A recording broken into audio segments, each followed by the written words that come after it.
आतापर्यंत आपण बघितलंय सेक्शन की चार्जिंग कनेक्टर बघितलं. डीएमडीपी काय माहिती आहे? इथून इथपर्यंत आपल्याला सगळंच माहिती आहे. परत आपल्याला किती व्होल्टेज येत आहे? 5.2 व्होल्टेज येत आहे. चालेल. तर आपलं जे सेक्शन झालेलं आहे ऑलरेडी ओव्हीपी एक सेक्शन झालेलं आहे आणि आता जे सेक्शन आहे आपलं पीपीएच व्होल्टेज.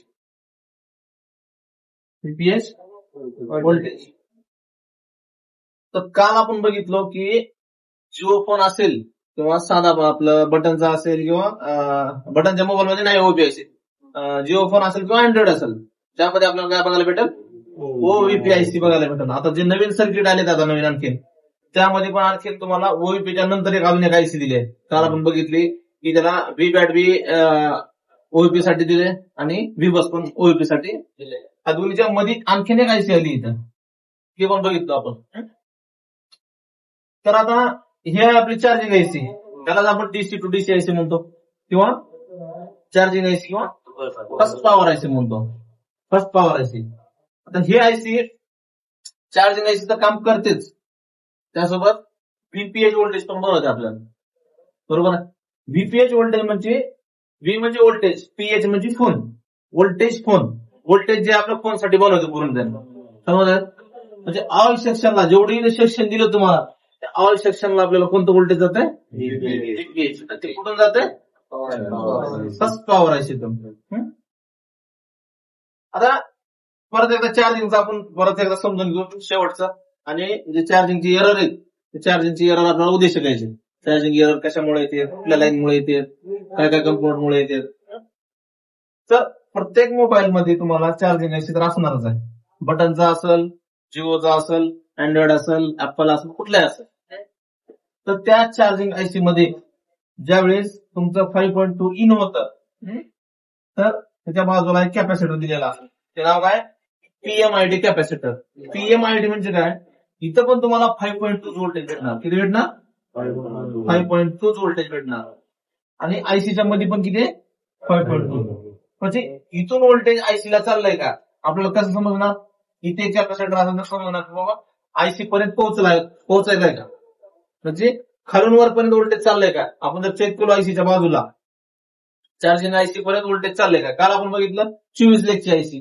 24 लेगच्या आयसीला तुमच्या एक नंबरच्या 24 लेगला इथं काय इन होईल? व्हीपीएच आपलं व्हीबस इथे इन होईल आपल्याला. त्याला लेग आहेत, तर लेगवर आपण चेक करू शकतो की आयसीला व्होल्टेज चाललंय का. पण आयसीच्या इंटरनल चेक करता येते का आपल्याला की मध्ये खरंच चाललंय का, किंवा आयसी वर्क करायला लागले का, आयसी मध्ये 5 व्होल्ट प्रॉपर चाललंय का, हे काय आपल्याला चेक करता. इथं पण चेक करता येईल का? नाही. पण त्यासाठी एक काय दिलंय का, पीएमआयडी नावाचं कॅपॅसिटर दिलंय. जेव्हा तुमचं 5.2 एंटर होईल आणि आयसी मध्ये फिरून नंतर या कॅपॅसिटरला काय येईल तुम्हाला इथं 5.2. म्हणजे आयसी आपली ओके आहे. आयसी ओके म्हणण्यापेक्षा तुमचं 5.2 चाललंय, प्रॉपर चाललंय, म्हणजे इथून पुढे पाठीमागे काही प्रॉब्लेम नाही आपला. तर पीएमआयडी हे कॅपॅसिटर आपल्याला सांगते की 5.2 व्होल्टेज आहे. आता मला सांगा, इथं पण 5.2 व्होल्टेज आहे, इथं पण 5.2 व्होल्टेज आहे, पण व्हीसीएच सप्लाय आहे, ही व्हीसीएचचा सप्लाय आहे का? व्होल्टेज सेम आहे, पण ह्याची आणि ह्याची कनेक्टिव्हिटी भेटेल का तुम्हाला? कनेक्टिव्हिटी भेटणार नाही, पण व्होल्टेज सेम येईल. का सेम येईल? तर त्यांना पीएमआयडी नावाचं कॅपॅसिटर की आयसी मध्ये तुमच्या व्होल्टेज प्रॉपर आलंय म्हणून त्याने बाहेर एक काय दिले तुम्हाला आयडेंटिफाय करण्यासाठी कॅपॅसिटर दिले. बाबा मध्ये व्होल्टेज ओके आहे, व्होल्टेज ओके चाललंय. जर पुढे प्रॉब्लेम असेल तर दुसरीकडे प्रॉब्लेम असू शकते. समजलंय? इथं तुम्हाला इनपुट ओके आलं आणि इथे आउटपुट भेटेल तुम्हाला 5.2. त्यानंतर जर ही कोणती लाईन आहे आपली? Charging output. आणि तिला दुसरं नाव काय? व्हीबॅट म्हणतो आपण. चार्जरला लावलो ह्याच लाईन आपल्याला काय होतंय? बॅटरी चार्ज होते. बरोबर आहे. तिथं आपली बॅटरी आहे, तिथे बॅटरी चार्ज होते. आणि चार्जर काढला आपण ह्याच लाईन ह्याच बॅटरी मधला आपलं प्लस आहे हे मायनस आहे, ह्याच बॅटरी मधला जे व्होल्टेज आहे तुमच्या त्याच आयसीला जाणार. पहिलं त्याच आयसीला जाणार, त्याच आयसीतून ऑल सेक्शनला जाणार. समजलं. आता ह्याला चार्जिंग कधी करते किंवा चार्जिंग आयसी म्हणजे चार्जिंग कधी करते. जर चार्जिंग आयसीला रिक्वायरमेंट काय, बॅटरीची रिक्वायरमेंट आपल्याला बॅटरी असेल तर त्याने चार्जिंग करणार. तुम्ही बॅटरी काढा, अँपियर घेता चार्जर 0.1 0.2 घेतात. बघितलं असेल बॅटरी काढून चार्जर किती व्होल्टेज. जर बॅटरी असलं तर आपलं चार्ज होते मोबाईल. आणि जर बॅटरी असून पण बॅटरी कनेक्टरचा काही फॉल्ट असेल किंवा बॅटरीचा काही फॉल्ट असेल किंवा तुमच्या मदरबोर्ड मध्ये कुठला कंपोनंटचा फॉल्ट असेल तर चार्जिंगला एरर येते आपल्याला. बघितलं असेल टेम्परेचर हाय येते, टेम्परेचर लो येते किंवा चार्जिंगला कॉन्टॅक्ट सर्व्हिस सेंटर किंवा रेड कलरचे एरर, येलो कलरचे एरर, असे वेगवेगळे एरर येतात. तर ते एरर काय येतात तर आपल्या आयसीला काही होऊ नये किंवा मदरबोर्डला काही होऊ नये म्हणून काय बॅटरी चार्जिंग करायचं थांबवतं. त्याला सिस्टीम काय करते, थांबवते बॅटरीला चार्जिंग करायचं. काहीतरी एरर दाखवणार थांबवणार, कुठंतरी काहीतरी फॉल्ट आहे म्हणून आम्ही चार्जिंग करत नाही. समजलं का. कधी mobile over voltage over temperature झाला, उन्हामध्ये गेलो आपण सॅमसंगच्या मोबाईलला किंवा ऍपलच्या, बघा कधी उन्हात गेलो तुम्ही कुठं लग्नात वगैरे गेलो, जस्ट कॅमेरा युज करतो आपण, गरम होतोय मोबाईल, ओव्हर हिटिंग म्हणतंय. आला असं तुम्हाला ओव्हर हिटिंग केलं जर म्हणलं की पुन्हा काहीच चालत नाही. कॅमेरा वर्क होत नाही, व्हिडिओ वर्क होत नाही, काहीच होत. फक्त एमर्जन्सी कॉल करू शकता तुम्ही. कधी कधी तर मोबाईल स्विच ऑफ होते, रिस्टार्ट मारते किंवा स्विच ऑफ होते. जोपर्यंत थंड होत नाही तोपर्यंत. किंवा आपण टच सेपरेटर मशीनवर मोबाईल खोलण्यासाठी गरम करायला आपण ठेवतो. आता गरम करायला ठेवतो, मोबाईल ऑन असते, कधी कधी लॉक माहिती नसते कस्टमरचा आपल्याला. गरम झाल्यानंतर आपल्याला डिस्प्ले मेसेज येते काय म्हणते, high temperature, over temperature, temperature too high असं मेसेज येते आणि मोबाईल स्विच ऑफ होते.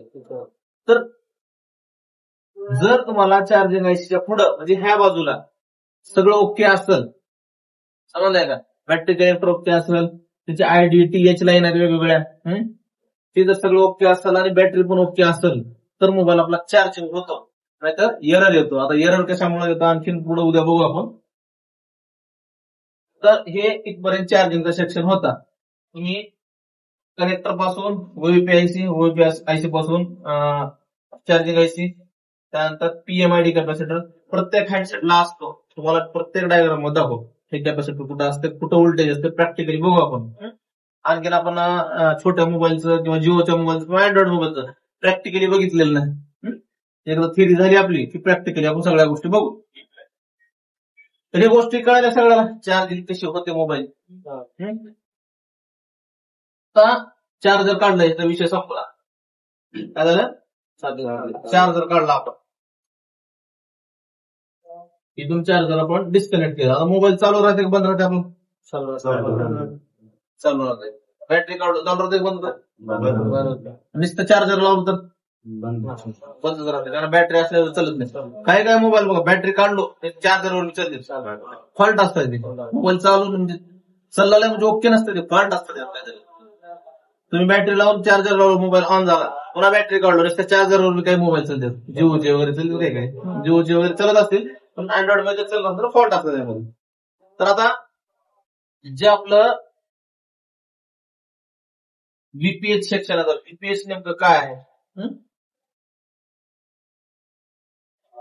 चार्जिंगचं काम संपलेलं आहे आपलं. आता बॅटरी कनेक्टर पासून चार्जिंग कनेक्टरला, आपलं चार्जिंग आयसीला, ह्या ठिकाणी तुमच्या मोबाईल मध्ये जेवढं व्होल्टेज असेल, जेवढं बॅटरीमध्ये व्होल्टेज असेल, किती असते आपलं 3.7 to 4.2, मॅक्झिमम 4.2 पर्यंत व्होल्टेज असतं. हे व्होल्टेज तुम्हाला इथे कोड रजिस्टर असेल, बऱ्याच मोबाईल कोड रजिस्टर येते. त्यानंतर येतं तुम्हाला कुठे तर DC to DC आयसीला किंवा चार्जिंग आयसीला, किंवा त्याला फर्स्ट पॉवर आयसी म्हणतो. तर आपण DC to DC म्हणायचं, DC to DC आयसी. त्यानंतर हे मोबाईल काय करतंय आपलं, हे आयसी काय करते, हे व्होल्टेज इथून 4.2 व्होल्टेज इथून आउटपुट काढते. किती काढते, 4.2. जर तुमची बॅटरी 3.7 असेल तरी त्यांना 3.7च काढेल, तर 4.2 असेल तर 4.2. जेवढं चार्जिंग याच्यामध्ये आहे तेवढं काय करेल, आउटपुट काढेल येतं. त्यानंतर इथे एक लावलेलं आपल्याला काय लावले इथं, बूस्ट कॉइल लावले. ही व्होल्टेज इथून बूस्ट होऊन बूस्ट कॉइल लावले आणि बुस्ट म्हणजे तेवढाच वोल्टेज 4.2 राहते, पण बुस्ट कॉईल लावलेली आहे. इथून आपल्याला कुठे जाते एवढ्या कुठले कुठले सेक्शन आहेत बघा. 2G IC, 3G IC, 4G IC, power IC आहे बरं. पॉवर आयसी जोपर्यंत व्हीपीएच व्होल्टेज पॉवर आयसीला भेटत नाही तोपर्यंत तिनं जागी होत नाही. समजलंय का? पॉवर आयसी हे व्हीपीएच व्होल्टेज आहे. तेवढ्या सेक्शनला गेलं तर तेवढे सेक्शन चालते. पॉवर आयसी देखील त्याच्यावर चालते. पॉवर आयसीला भेटलं त्यानंतर ऑन ऑफ स्विचला, आता on off switch power IC मधून भेटत आहे आणि डीसी टू डीसी मधून भेटत आहे. त्यानंतर एलडीओ नावाचा कंपोनंट झालं नाही आपला, पुढे होईल. त्यानंतर कॅमेरा असेल, लाईट असेल, वायफाय ब्लूटूथ असेल, ग्राफिक असेल, ऑडिओ असेल, रिंगर असेल, व्हायब्रेटर असेल.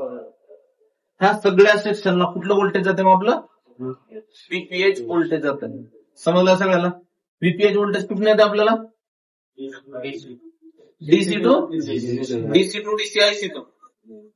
जर तुमची आयसी खराब झाली असेल, मोबाईल चालू राहील का? जर तुमची चार्जिंग आयसी खराब झाली तर मोबाईल चालू राहील का? कोणत्या चार्जिंग आयसी? हेच आयसी आपली, हेच चार्जिंग आयसी आणि हे डीसी आयसी. समजलं का? म्हणजे तुमची चार्जिंगची आयसी सेपरेट दिलेली नाही. कशात दिले तुम्हाला? पॉवर मध्ये दिली आहे, डीसी टू डीसी मध्ये दिलेली आहे. आणि ह्यामध्ये आणखीन दुसरे बी आयसी ऍड असते. काय काय मोबाईलला ग्राफिक आयसी ह्याच्यातच ऍड असते, लाईट आयसी ह्याच्यातच ऍड असते. आता ग्राफिक साठी ग्राफिक आयसी दिले किंवा हे सेक्शन मी डायरेक्ट याच्यामध्ये असू शकतात सेपरेट आयसी दिल्यापेक्षा. आता पुढे आपल्याला कळत डायग्राम ओपन केलं तर आपण एक डायग्राम ओपन केलं लाईट सेक्शनचा आणि त्यात लाईट आयसी दाखवून गेले आपल्याला. डायरेक्ट पॉवर आयसीच्या बाजूला डायोड कॅपॅसिटर दिले आपल्याला, बुस्ट कॉईल तिथेच दिले. म्हणजे आयसी कुठे आपली? त्याच आयसीमध्ये. आता ज्या वेळेस तुमचं इथं आउटपुट काढल इथे एक काय दिले, बूट कॅपॅसिटर दिले बघा. ही बूट कॅपॅसिटर कशासाठी असतं की तुमची आयसी 100% ओके आहे का नाही. ज्यावेळेस आपण डेड मोबाईल फॉल्ट फाइंड करतो त्यावेळेस आपल्याला बॅटरी लावून चार्जर लावून चेक करायचं असतं की आपलं व्हीपीएच व्होल्टेज बनतंय का. जर व्हीपीएच ओके बनत असेल तर त्या आयसी मध्ये प्रॉब्लेम नाही आपलं, दुसरीकडे पुढे कुठं प्रॉब्लेम. समजलंय का?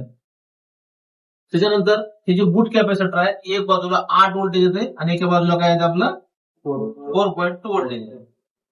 सिरीज मध्ये का पॅरलर मध्ये? सिरीज मध्ये. ह्या बाजूला एक व्होल्टेज आहे 8 व्होल्टेज आणि ह्या बाजूला एक व्होल्टेज आहे 4 व्होल्टेज किंवा 4.2 व्होल्टेज. तर हे आयसी बूट व्हायला लागले, बुटिंग व्हायला लागले. समजलं का? आयसी आपली ओके आहे. तुम्हाला लाईव्ह प्रॅक्टिकल चालू मोबाईल मध्ये चेक करून दाखवतो सगळे व्होल्टेज, तेव्हा तुमचे फिट बसत. मग इथून सगळ्या सेक्शनला व्होल्टेज जाते आणि सगळे आपले जे सेक्शन आहेत, कॅमेरा असेल, ब्लूटूथ असेल, वायफाय असेल, ती चलते. नुसतं 4.2 चीच गरज नाही, नुसतं व्हीपीएच चीच गरज नाही. आणखीन ह्या सेक्शनला वेगवेगळे रिक्वायरमेंट आहे. ते त्या क्लास दिवशी कळेल तुम्हाला. ज्या दिवशी आपला लाईटचं सेक्शन असेल, लाईट सेक्शन दिवशी कळेल आपल्याला त्याला कुठले कुठले व्होल्टेज लागतील. तर आपली व्हीपीएच जे व्होल्टेज आहे कुठून येते आपल्याला? डीसी टू डीसी आयसी मधून. इथपर्यंत समजलं सगळ्याला? काय डाऊट येतो विचारा, काहीतरी विचारा. काहीच नाही, काहीच कळलं. बूट कॅपॅसिटर कशासाठी? बूट कॅपॅसिटर ना, आयसी जर ओके असेल, आउटपुट व्यवस्थित काढायला त्याच्यामुळे ओके आहे. म्हणजे इथं 8 व्होल्टेज आला पाहिजे आणि इथं 4 व्होल्टेज आला पाहिजे, तर आपली आयसी 100% ओके आहे. बुस्ट कॉईल लावले आपल्याला, एवढ्या सेक्शनला व्होल्टेज याच्या म्हणून बुस्ट कॉईल लावल्यामध्ये. आणखी बरेच शिकायचे, shorting, half shorting, secondary line shorting, सगळे शिकायचे. इथपर्यंत काही डाऊट असेल तर विचारा, कारण पुढचं हे समजलं तर पुढचं समजणार.